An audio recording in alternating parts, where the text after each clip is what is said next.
First chapter था 10th का, उसी का नेक्स्ट पार्ट देखते हैं। आज बताएंगे डिकम्पोजिशन रिएक्शन और न्यूट्रलाइजेशन रिएक्शन। तो डिकम्पोज का मतलब, उसका मतलब कि टूटना, अलग अलग पार्ट में बढ़ जाना। जैसा कि यहाँ पे लिखे भी है, when one reactants break down into two or more products, मतलब एक कंपोनेंट होगा और अलग अलग पार्ट में वो ब्रेक हो जाएगा, उसको बोलते हैं डिकम्पोजिशन रिएक्शन। जैसे कैल्शियम हाइड्रोक्साइड, अब यहाँ पे किस में ब्रेक हुआ, तो कैल्शियम ऑक्साइड प्लस वाटर दिया, तो ये क्या है कि ब्रेक डाउन हुआ, तो इसी को बोलते हैं डिकम्पोजिशन रिएक्शन। कार्बन मोनोऑक्साइड, ये ब्रेक डाउन हो रहा है COC प्लस O, कार्बन, यहाँ पे भी डिकम्पोजिशन रिएक्शन है। ZnCO3 ZnO plus calcium oxide में ब्रेक डाउन हो रहा है। जिंक ऑक्साइड और कार्बन डाइऑक्साइड में ब्रेक डाउन हुआ है। Al2O3 अल्युमिनियम ऑक्साइड इसको बोलते हैं।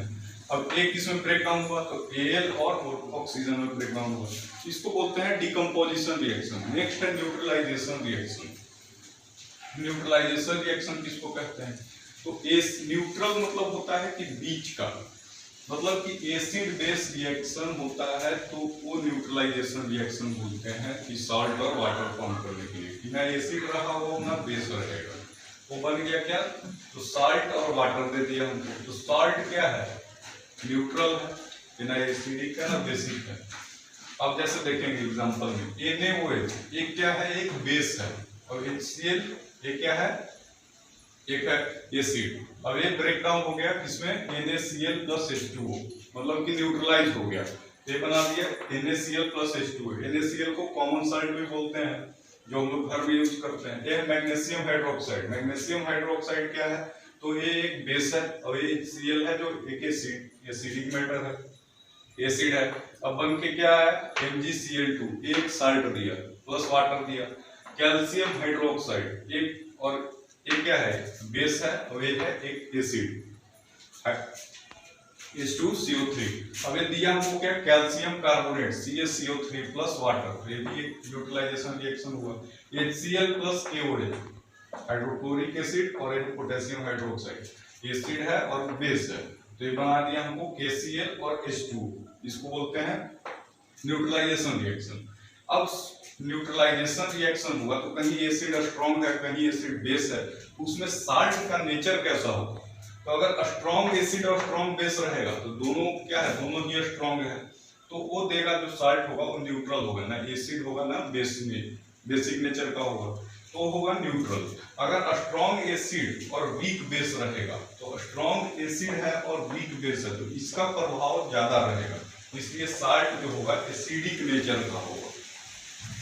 अगर वीक एसिड और वीक स्ट्रॉन्ग बेस रहे तो साल्ट जो होगा बेसिक नेचर का, क्योंकि यहाँ पे स्ट्रॉन्ग क्या है, बेस, तो बेस का प्रभाव ज्यादा रहेगा, इसलिए साल्ट जो होगा बेसिक नेचर का होगा।